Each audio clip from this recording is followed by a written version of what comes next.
The day before his divorce became final, Damon Pierce sent an email to a friend, a woman he cared for deeply, the one who had chosen another man and another life. Pierce was alone at Sea Ranch on the last weekend before the house became Amy's, contemplating the rugged California coastline and what his own life had brought him. Now it was early evening, and the sun slowly setting over the cobalt-blue Pacific was so bright that Pierce squinted at the screen. Despite this, he composed his words with care. He had met her in a creative writing class, and even now, their exchanges strove to capture events in a way the other would appreciate and make a good-natured effort to surpass. It was a pleasure that Amy, far more literal and less romantic, had never understood. Still less did she appreciate that this complex blend of admiration and remembered attraction, surviving time and distance, had come to hold a mirror to their marriage. His email reflected his mood, the ironic yet sober assessment of a man on the cusp of midlife, a partner in a 1,500-lawyer megafirm, caught between an increasingly thwarted professional desire to do good and a former blue-collar boy's appreciation of fine dining, good wine, and travel undreamed of in his youth. Among Pierce's specialties was complex international litigation, in which he enjoyed a considerable reputation. As he had told his correspondent several years ago, not everyone is put away for life the murderous president of a former Balkan rump state. Perhaps this experience as a war crimes prosecutor, the clearest expression of his still flickering idealism, reflected his admiration for her commitment to others, the harder choices she had made.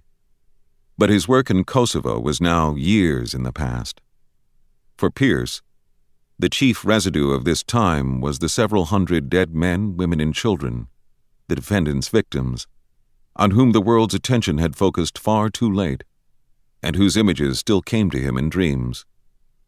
"Since returning to the firm," he wrote now, "my practice has become more or less what you predicted. My principal clients are investment bankers and tarnished corporate titans, staring at a stretch in prison for ambitions that exceeded the law. Some strike me as almost tragic, others as loathsome. A few are even innocent. Many of them I like. It's me I wonder about. Often I remember what Charlie Hale, my best friend at the firm, said after our first week as associates. 'Damon, my boy, us two will do well here. In 10 years, we'll be partners. In 20, we'll have more money than time. In 40, we'll be looking back at our careers. And after that,' he finished with a sardonic grin, 'there's only one big move left.' Charlie, however, has a nice wife and 3 bright-eyed daughters he adores. As for me, I have a condominium with a view of the Golden Gate Bridge, and sufficient cash to indulge in pleasures you might think superfluous. But remember that when we met, I was mired in student loans. Compared to me, you were born to have a restless conscience and to act on it. Still, I question myself every time I imagine you asking, 'Is this a life of meaning?' Then I imagine the conveyor belt of life leading straight to my premature demise, keeling over at my desk on another weekend of too much work for no great cause. Perhaps that's why I spend so much time at the gym." Pierce paused there. Any fair external inventory would count him lucky. He was even fitter than when they had last seen each other, and the 12 years since had lent a keenness to his face, without thinning or graying his dark shock of hair, leaving the Damon Pierce of the courtroom a still youthful but commanding presence, tall and slim and quick of tongue and mind. "Nevertheless," his email conceded, "my career thrives more each year, and I arm myself for Judgment Day by giving pro bono advice in international human rights cases, a faint echo of my time at The Hague. As for my former literary ambitions, the only real writing I do is to you. Which brings me, I suppose, to Amy. We're divorcing. It's really not her fault. The most critical thing I can say is that Amy never questions her life. If her client is a crook, he just is.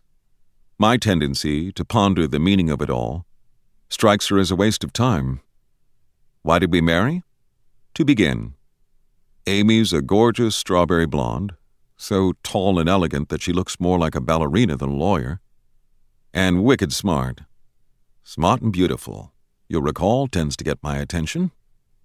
Amy is also the most self-possessed person I know, so that even her bursts of anger seem less spontaneous than chosen. The same Spartan discipline governs her exercise and diet. At 35, she remains so youthful that I once teased her that when she dies at 90, they'll have to cut off her leg and count the rings to figure out how old she was.